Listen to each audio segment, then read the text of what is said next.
অভিযোগ সংশ্লিষ্ট জনাব মোহাম্মদ শফিকুল ইসলাম শিমুল, সাবেক সংসদ সদস্য, নাটোর 2 সংসদ সদস্য থাকাকালীন সময়ে অসৎ উদ্দেশ্যে নিঃস্বার্থে আর্থিকভাবে লাভবান হওয়ার জন্য সরকারের দায়িত্বশীল পদে থেকে ক্ষমতার অপব্যবহার করে অবৈধ উপায়ে জ্ঞাত আয়ের উৎসের সাথে অসঙ্গতিপূর্ণ 5,96,96,349 টাকার সম্পদ অর্জন করে বুক দখলে রাখা এবং নিজ নামীয় ব্যক্তিগত এবং ব্যবসায়িক 11টি অ্যাকাউন্টের মাধ্যমে সর্বমোট 15,65,00,000 টাকারও বেশি টাকার অস্বাভাবিক এবং সন্দেহজনক লেনদেন করে প্রাপ্ত অর্থ বা সম্পত্তির অবৈধ উৎস গোপন বা আড়াল করার উদ্দেশ্যে উহা স্থানান্তর, রূপান্তর, হস্তান্তর করার অপরাধে দুর্নীতি দমন কমিশন আইন 2004-এর 27(1), মানি লন্ডারিং প্রতিরোধ আইন 2012-এর 4(2) এবং 4(3) এবং দুর্নীতি প্রতিরোধ আইন 1947-এর 5(2) ধারায় একটি মামলা রুজু করা হয়েছে।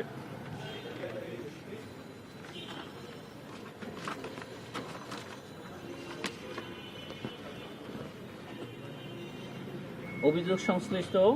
শামীমা সুলতানা জান্নাতি,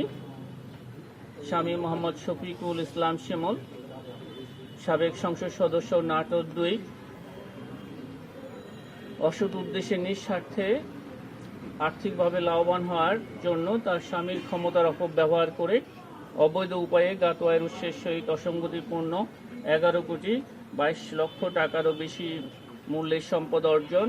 এবং নিজ নামীয় ব্যক্তিগত এবং ব্যবসায়িক 4টি অ্যাকাউন্টের মাধ্যমে 10 কোটি টাকারও বেশি মূল্যের অস্বাভাবিক ও সন্দেহজনক লেনদেন করে প্রাপ্ত অর্থ বা সম্পত্তির অবৈধ উৎস গোপন ও আড়াল করার উদ্দেশ্যে স্থানান্তর, রূপান্তর এবং হস্তান্তরের অপরাধে তাদের দুজনের বিরুদ্ধে দুর্নীতি দমন কমিশন আইন 2004-এর 27(1) ধারা, মানি লন্ডারিং প্রতিরোধ আইন 2012-এর 4(2) এবং 4(3) ধারা এবং দণ্ডবিধির 109 ধারায় আরও একটি মামলা রুজু করা হয়েছে।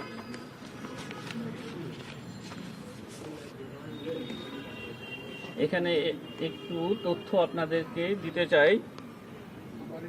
অভিযোগ সংশ্লিষ্ট শামীমা সুলতানা জান্নাতির নামে 10 জানুয়ারি 2020 সালে প্রায় 17,25,000 কানাডিয়ান ডলারে কানাডার টরন্টো 73 হেয়ারউড এভিনিউতে একটি বিলাসবহুল বাড়ি ক্রয়ের তথ্য ওপেন সোর্স থেকে আমরা পেয়েছি। এই সংক্রান্ত দালিলিক প্রমাণাদি আমরা সংগ্রহ করছি। এই বাড়িটির মূল্য আলোচ্য মামলায় এখনো অন্তর্ভুক্ত হয়নি। আমরা দালিলিক প্রমাণাদি সংগ্রহের পর এই অর্থ সেখানে, এই সম্পদও সেখানে অন্তর্ভুক্ত হবে। এছাড়া আরও যদি এই দুটো মামলায় আরও যদি স্থাবর অস্থাবর সম্পদ দেশে এবং দেশের বাইরে যদি পাওয়া যায়, সেগুলো আলোচ্য মামলায় অন্তর্ভুক্ত হবে।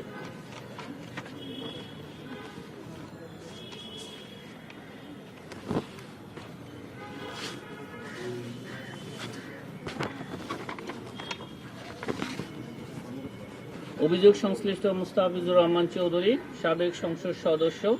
চট্টগ্রাম 16 সংসদ সদস্য হিসাবে দায়িত্ব পালনকালে ক্ষমতার অপব্যবহারের মাধ্যমে নিজ নামে 98,67,992 টাকার জ্ঞাত আয়ের উৎসের সাথে অসঙ্গতিপূর্ণ সম্পদ অর্জন পূর্বক ভোগ দখলে রেখে এবং 21টি ব্যাংক হিসাবের মাধ্যমে 18,75,00,000 টাকারও বেশি অর্থের সন্দেহজনক লেনদেন করে এবং উক্ত লেনদেনকৃত অর্থ পরবর্তীতে স্থানান্তর, রূপান্তর এবং হস্তান্তরের অপরাধে দুর্নীতি দমন কমিশন আইন 2004-এর 27(1), দুর্নীতি প্রতিরোধ আইন 1947-এর 5(2) এবং মানি লন্ডারিং প্রতিরোধ আইন 2012-এর 4(2) এবং 4(3) ধারায় আরও একটি মামলা রুজু করা হয়েছে।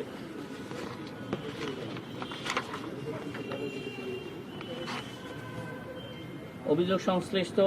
জনাব শাহিন আক্তার চৌধুরী, তার স্বামী জনাব মুস্তাফিজুর রহমান চৌধুরী, সাবেক সংসদ সদস্য, চট্টগ্রাম 16, তার স্বামীর সহায়তায়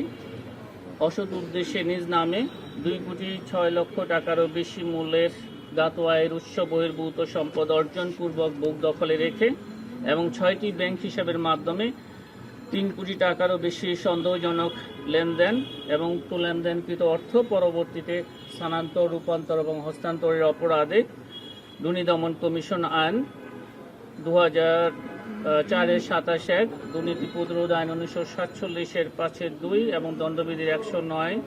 এবং মানি লন্ডারিং প্রতিরোধ আইন 2012-এর 4(2) এবং 4(3) দ্বারায় আরও একটি মামলা রুজু করা হয়েছে।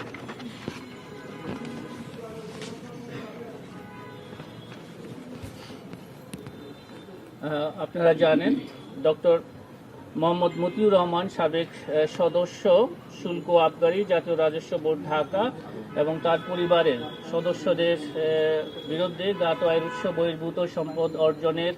প্রাথমিক প্রমাণাদি পাওয়ায় তাদের প্রতি দুর্নীতি দমন কমিশন আইন 2004-এর 26(1) দ্বারাই সম্পদ বিবরণী দাখিলের আদেশ জারি করা হয়েছিল।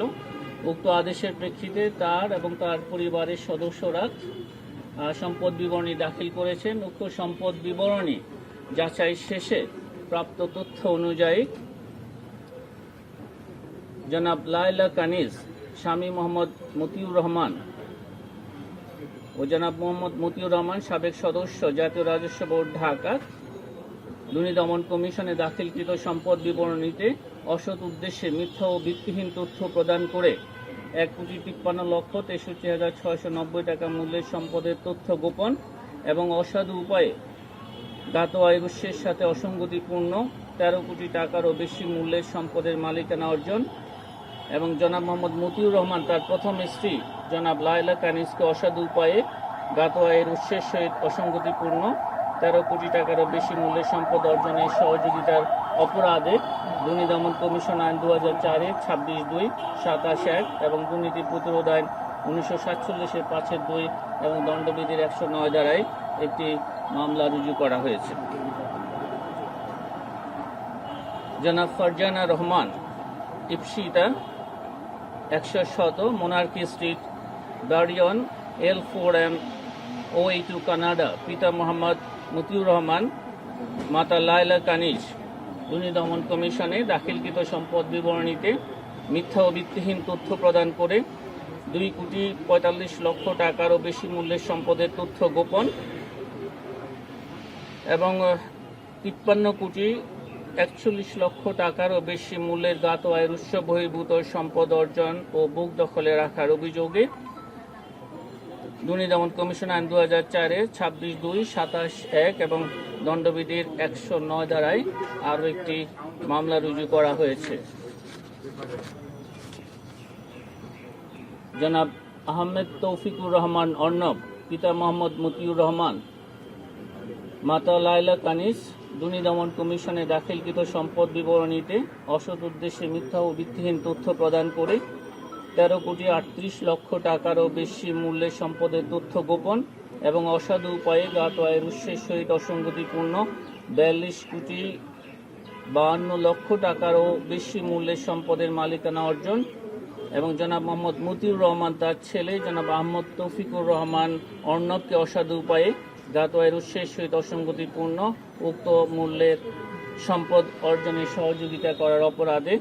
দুর্নীতি দমন কমিশন আইন 2004-এর 26(2), 27 এবং দণ্ডবিধির 109 দ্বারায় আরও একটি মামলা রুজু করা হয়েছে।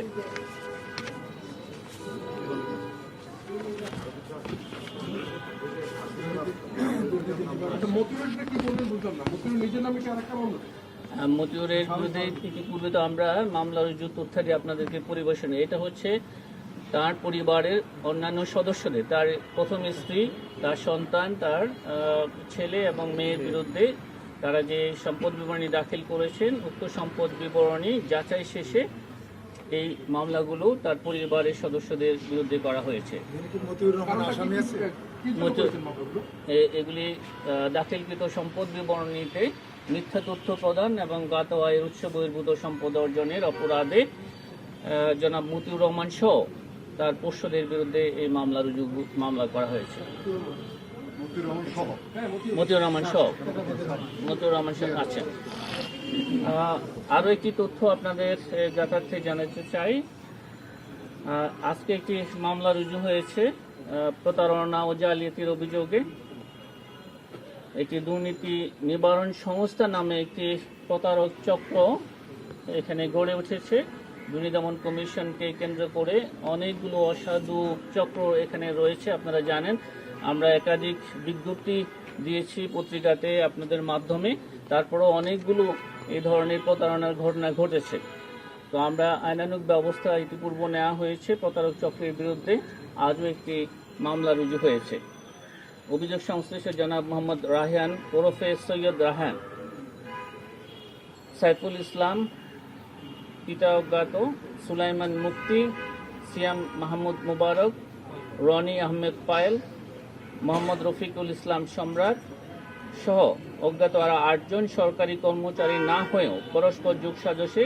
সরকারি কর্মচারী ছদ্মবেশে ধারণপূর্বক প্রতারণার আশ্রয়ে দুর্নীতির অভিযোগ রয়েছে উল্লেখপূর্বক ভয়ভীতি প্রদর্শন করে বিভিন্ন সরকারি দপ্তর সহ 2 শতাধিক বেসরকারি স্থানে আইন বহির্ভূত অভিযান পরিচালনা করত জরিমানা ধার্য ও আদায়,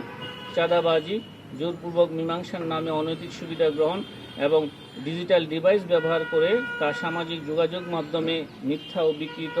ও মানহানিকর তথ্য প্রকাশ ও প্রচার করার অপরাধে দণ্ডবিধি 385, 419, 420, 467, 468, 471, 506, 34 ধারা এবং সাইবার নিরাপত্তা আইন 2023-এর 2409 ধারায় আরও একটি মামলা রুজু করা হয়েছে। আপনাদের সকলকে অনেক ধন্যবাদ। আমরা জানি অনুসন্ধান পর্যায়ে অনেককে আপনারা জিজ্ঞাসাবাদ করার জন্য তলব করে, তো সাবেক প্রধানমন্ত্রী তার পরিবারের সদস্যরা তারা তো এখন দেশের বাইরে আছে, তো অনুসন্ধান তো শুরু হয়েছে, আপনারা তাদেরকে কবে নাগাদ জিজ্ঞাসাবাদের জন্য তলব করবেন কিংবা আসলে জিজ্ঞাসাবাদের প্রক্রিয়াটা কি? এই সংক্রান্ত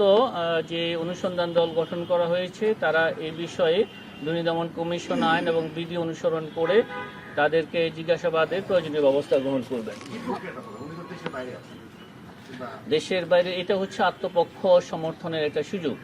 আমরা আমাদের আইনানুগ যে প্রক্রিয়া আছে সেটা অনুসরণ করেই তাদেরকে অবহিত করা হবে তাদের বক্তব্য প্রদানের জন্য, আত্মপক্ষ সমর্থনের সুযোগ নেবার জন্য। কেউ যদি সেই সুযোগ না নেয় তাহলে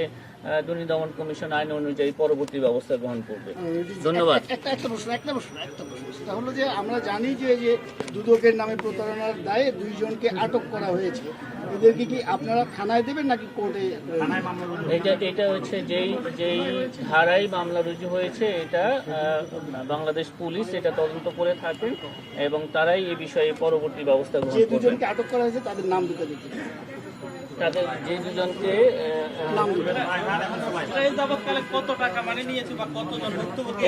এই সংক্রান্তে বিস্তারিত তথ্য এফআইআর আছে, আপনাদেরকে সেটা দেওয়া হবে, আপনারা সেখান থেকে তথ্যটা নিতে পারবেন। এটা মামলা রুজু করা হয়েছে এবং বাকি কার্যক্রমটা বাংলাদেশ পুলিশ এটা করবেন। আপনাদেরকে ধন্যবাদ।